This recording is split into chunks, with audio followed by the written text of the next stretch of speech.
Hi everyone, time for discourse analysis again today. Today we are going to discuss advertisement and consumerism.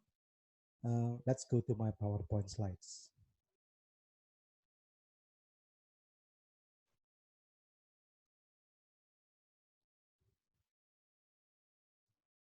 Okay, so here is our topic today.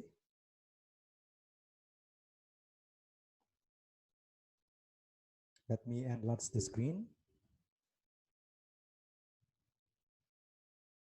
Yeah, so advertising and consumerism refers to our textbook on page 185 until 197. So here we live in a capitalistic economy. So the economy that we live in is driven by the force of capitalist. In this ideology, the main concept or the key concept is growth. So we need to grow. Industries need to grow. Companies need to grow. What does it mean by growth? Growth means industries have to produce more.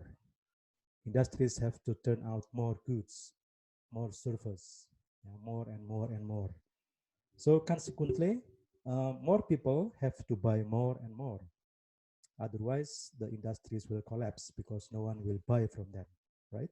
So the key is to get more people to buy more and more. So how do we do this? How do the capitalist economy does this?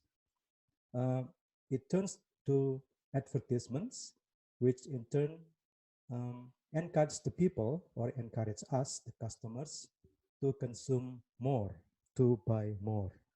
Again, the word more is the key word here. Yeah, so in order for the industries to sustain, to be sustainable, um, the advertisements have to force us, have to appeal to us, or have to persuade us to consume more and to buy more. Okay, that's the background to the capitalist economy.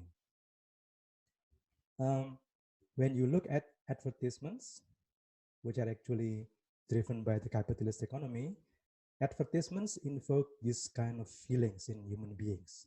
First of all, it provokes our dissatisfaction.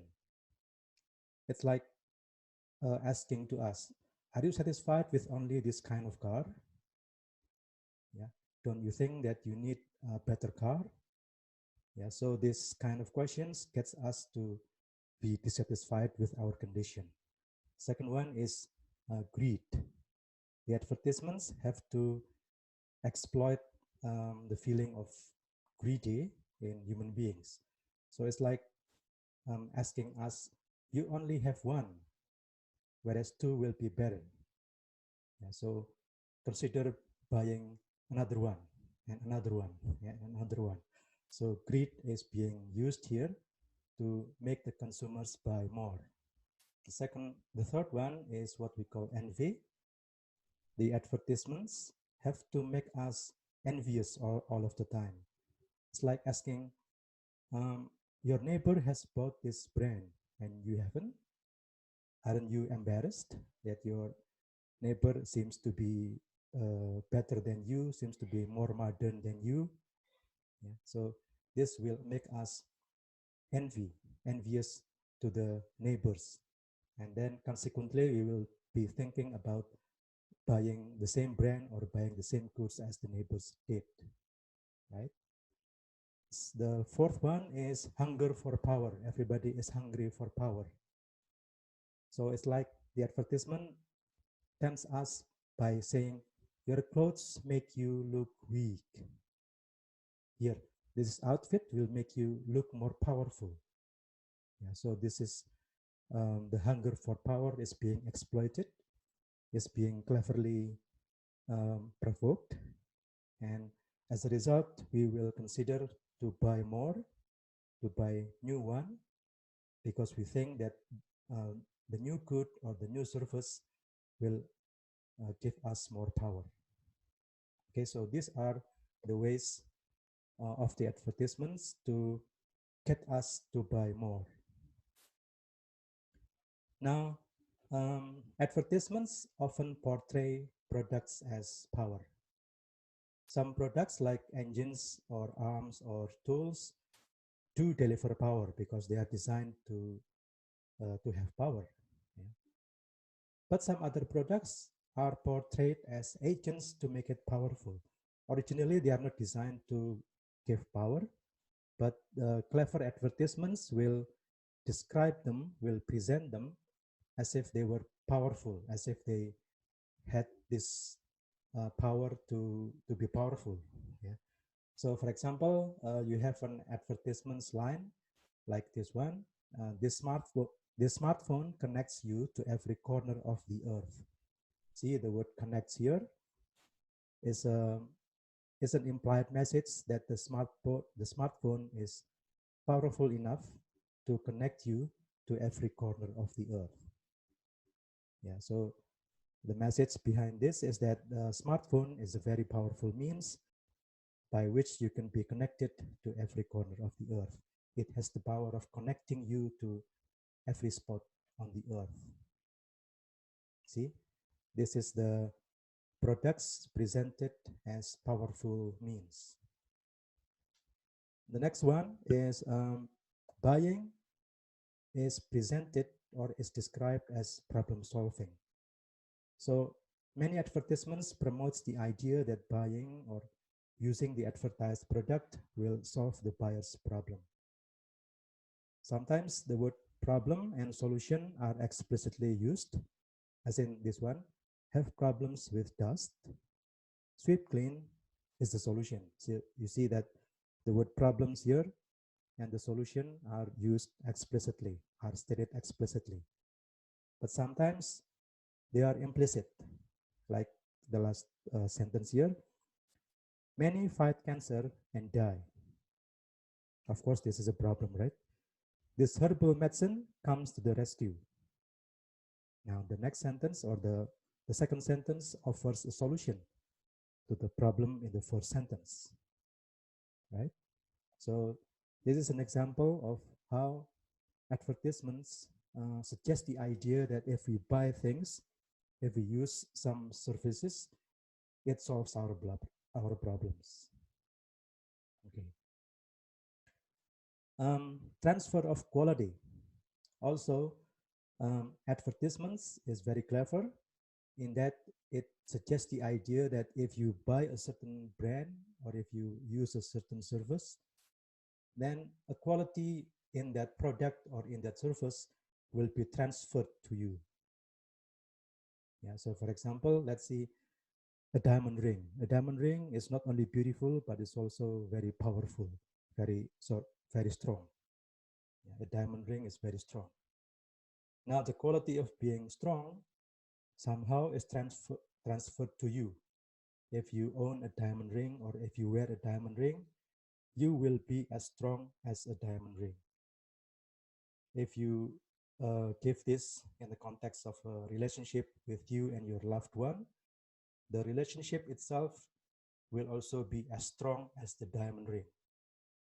Yeah, so just as a diamond ring is strong, so your relationship is also strong. There's a transfer of quality here from the diamond ring, the goods that you wear or the goods that you buy, to another aspect of your life. In this case, your relationship with your lover. Okay. The next one is Rolex watch. Rolex watch, what is special about Rolex watch?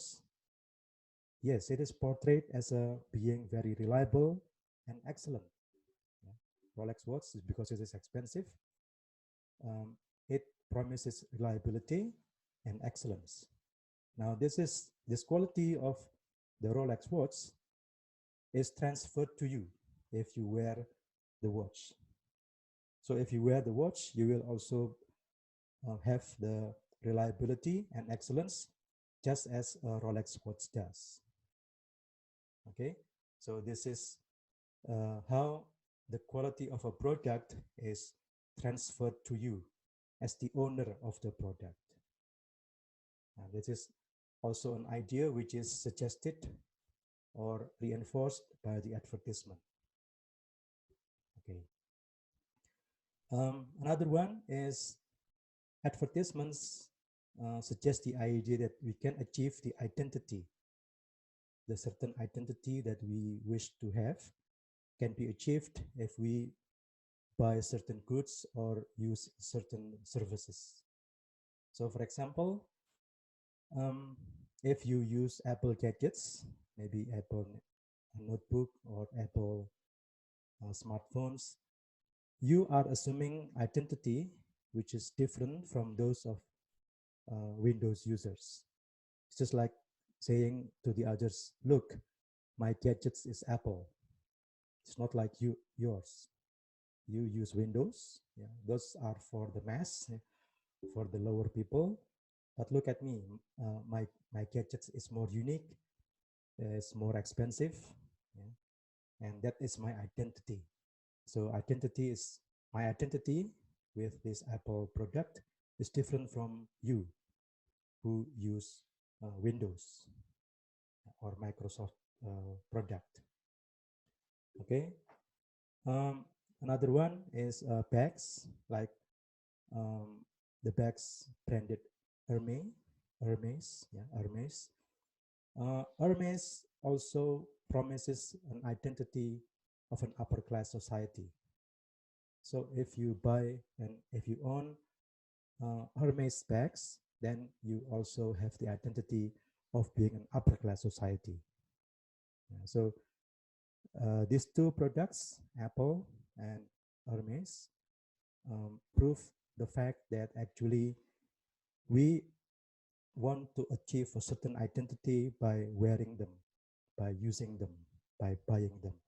And advertisements know this very well, and that's why they encourage you to buy and use these luxurious, these expensive goods. Next one is that by using a certain product, then you are being exclusive.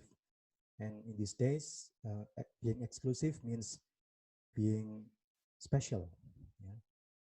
Being better than any other person.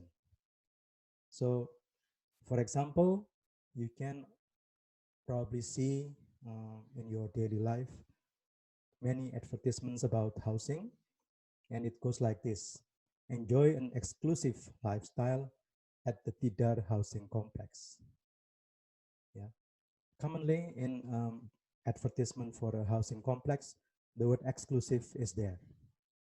Yeah, it's very often present in the advertisement.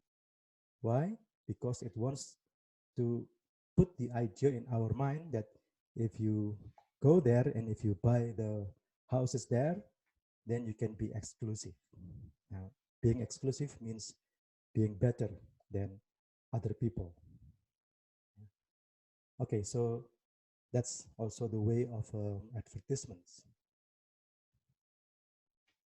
Another one is buying a lifestyle. So advertisements encourages the idea that if you buy or use a certain brand, you will adopt a desirable lifestyle. So here is the Louis Vuitton bag. If you buy this Louis Vuitton bag, you will be able to adopt this girl's lifestyle. See, very rich. Yeah, look at the surrounding, the office. Yeah, very intelligent, very talented, exclusive. Yeah, certainly not poor.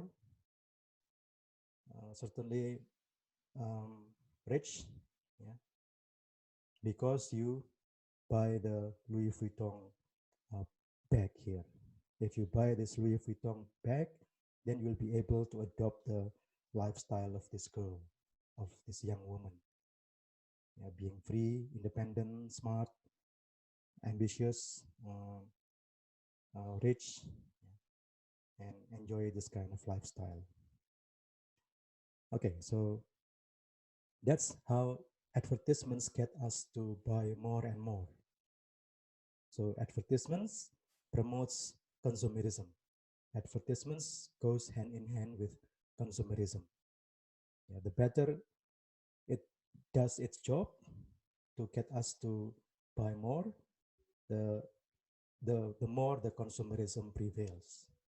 And that's the name of the game in this capitalist economy. So, okay, students, now that you have finished the discourse analysis class, I hope you will be able to do this. First is that you are critical toward any kinds of news. You are not easily fooled by hoaxes, by fake news, because you have always this critical stance, this critical way of thinking. You know how to be critical toward any kinds of news, and discourse analysis has taught you that.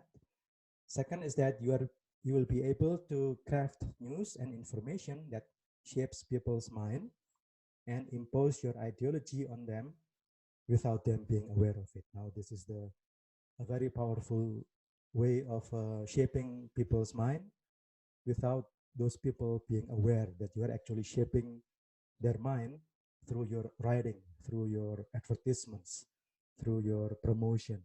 Yeah. That's how powerful discourse analysis is.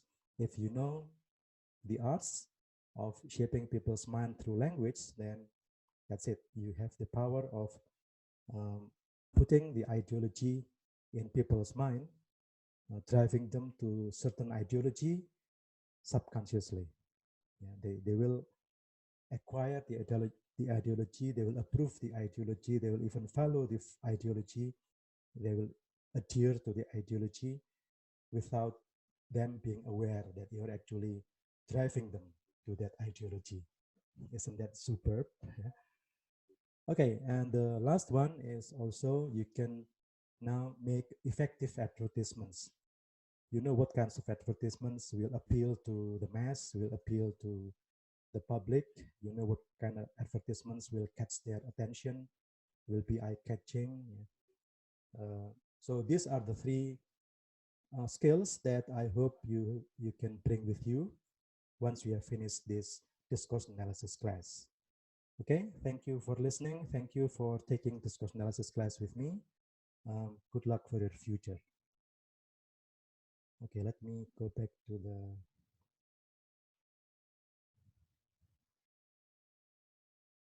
Okay, that's it. Okay, students, I think that will be all. That will be the end of our discourse analysis class. Good luck and goodbye, and see you again sometime.